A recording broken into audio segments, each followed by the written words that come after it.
اكلات ما ينفعش تاكلوها عشان تحسنوا صحه بشرتكم. انا دكتور ايمان اشرف، صيدلانيه واخصائيه تغذيه علاجيه وهيلث كوتش. اول حاجه هو الدايت اللو فات، الدايت اللي احنا ما بناكلش فيه دهون كتير، عشان صدروا لنا فكره ان الدهون هي سبب كل المشاكل، وان كل ما قللت الدهون تبقى انت في امان. يا جماعه احنا 50% من السيل ممبرين بتاعنا او الغشاء الخارجي بتاع الخلايا هو عباره عن دهون، فاحنا كل ما قللنا الدهون طبيعي ان الخلايا مش هتلاقي الغذاء بتاعها، فمش هتكون صحيه قوي، وهكذا طبعا خلايا البشره.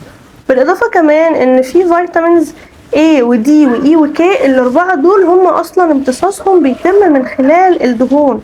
تاني حاجه منطقيه جدا، السكر والاكل الحلويات والحاجات اللي هي بتعلي سكر الدم قوي، هي بتسرع فكره ان احنا نعجز. والاضافه التانيه ان حد بيعاني من حب الشباب، فالانسولين لما بيعلى قوي بسبب الاكل ده ان احنا بناكله باستمرار بيعلي الاندروجينز او هرمونات الذكوره، وهرمونات الذكوره لما بتعلى على المستوى الطبيعي بتبدأ تسبب حبوب شباب وتعلي مستوى الالتهاب. ثالث حاجة بقى الزيوت النباتية زي زيت عباد الشمس، زيت الصويا، زيت الكانولا، وهكذا.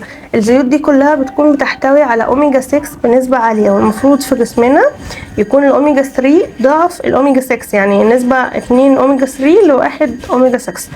فالاوميجا 6 ده لما بيزيد بالشكل ده اصلا بيقلل استفادة الجسم من الاوميجا 3، وبيقلل امتصاص الجسم للاوميجا 3، وكمان بيزود الالتهابات في الجسم. واول حاجة بتعاني من الالتهابات هي البشرة.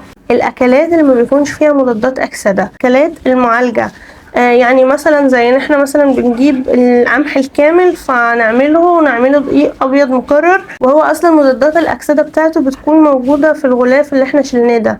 نقص مضادات الاكسده بيأثر جدا على البشره، وعلى فكره كمان بيزود شيب الشعر. يعني لو انت مش بتاخد مضادات الاكسده الكافيه هتلاقي شعرك بدأ يبيض في وقت قبل اوانه. الاكلات اللي بتدمر بكتيريا الامعاء، وعلى رأسها السكر الدايت. انا ما بفضلش السكر الدايت وما بكتبوش في الانظمه للعملاء بتوعي، يعني حتى لو حد انا ما بحبش السكر عموما، فلو هشيل لحد السكر بحاول احط له مكانه عسل مش سكر دايت، لان السكر الدايت بيأثر جدا على بكتيريا الامعاء، وبكتيريا الامعاء لما بتقل امتصاص الفيتامينز والمعادن اللي جسمنا محتاجها وبشرتنا وشعرنا محتاجها امتص كويس. عشان كده حتى الناس تبقى بتاخد ادويه وفيتامينز وحاسه ان مفيش نتيجه واو، وفاكره ان العيب في الفيتامين ده، لكن الحقيقه العيب ان بكتيريا الامعاء عندها مش شغاله كويس.